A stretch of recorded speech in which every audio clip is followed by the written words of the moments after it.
Good day, everyone. Thank you for joining us today. I'm excited to present our project on diabetes disease production.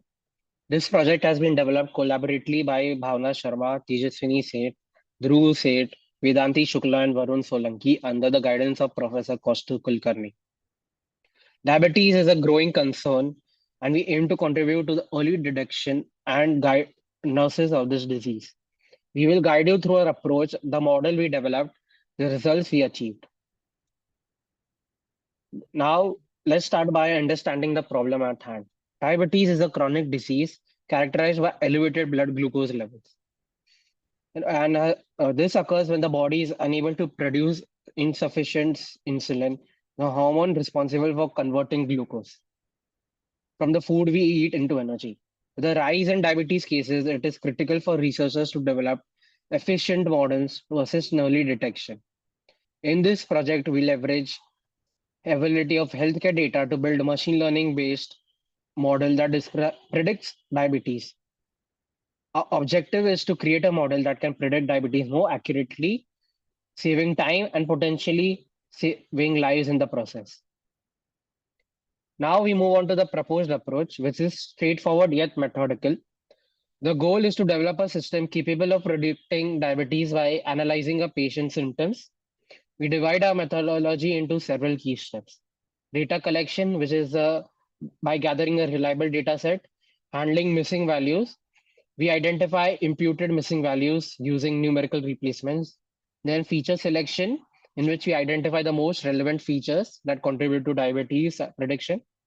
Then label encoding, categorical data is being converted into numerical form so that the machine learning algorithms could process them. Then we have the normalization, in which we split into 75% training data and 25% testing data. Then we have the prediction, in which we applied machine learning algorithms to predict whether a patient has diabetes or not. Then we have the architecture of the proposed model. Here we present the architecture of a model. The dataset consists of attributes related to a diabetes such as blood glucose, BMI, age, and other things. These attributes are fed into the machine learning model for analysis and prediction. Then the machine learning algorithms are applied to the model and predicting about the likelihood of a patient having diabetes. This structured approach ensures that a model can efficiently and accurately predict diabetes in a variety of patients. Now, the data prediction. Let's we'll discuss this in a bit more detail. The dataset used in this does not contain any noisy data, but it has several missing values. Handling these missing values was critical to ensure the integrity of our data model. After replacing the missing values, we had the complete data points. Uh, Now, the pre-processing phase is essential in any large machine learning project because the quality of input data directly impacts the performance of the final model. Now, the data pre-processing and the feature extraction. Data pre-processing and feature extraction are crucial steps in machine learning. In our model, we reduce the number of features by selecting only the most important ones, which helped simplify the model, improve its performance. To do this, we used an extra tree classifier, which is an assemble method that identifies the most influential features in the dataset. Now, we have move on to the algorithms.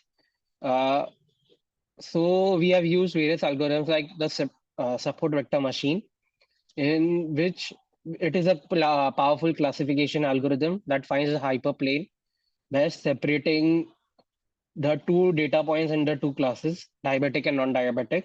Then we have used the logistic regression, which is used to model and predict binary outcomes. In our case, it predicts whether a person has diabetes based on the features provided.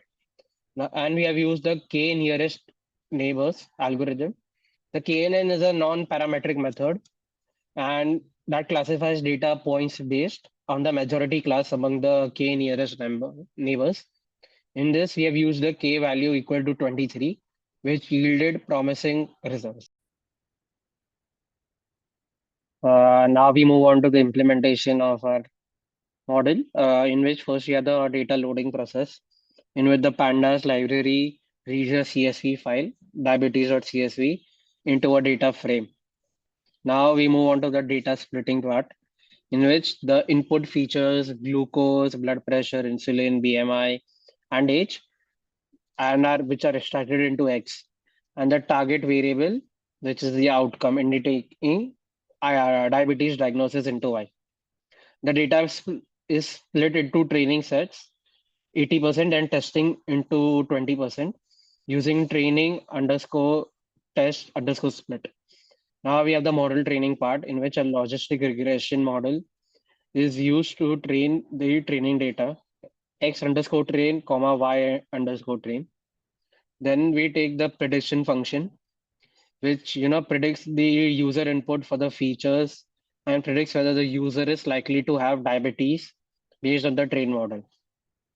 Then the performance evaluation, in which accuracy score computes the model's accuracy on the test data. Classification report provides the precision recall at the F1 score for the classification.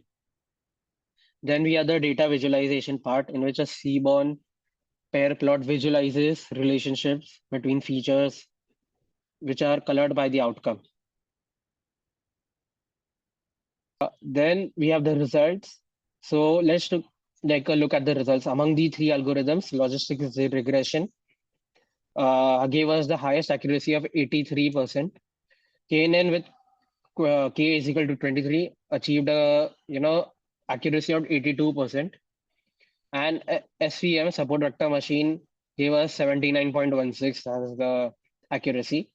These results suggest that logistic regression is most effective, although KNN performed also exceptionally well. People with diabetes are a widespread concern. It will be easier for using a machine learning based system that can identify diabetes early. Furthermore, this will reduce the pressure on the physicians as well. We use three machine learning algorithms to classify the problem, and logistic regression give the best result, which is accuracy of 83%.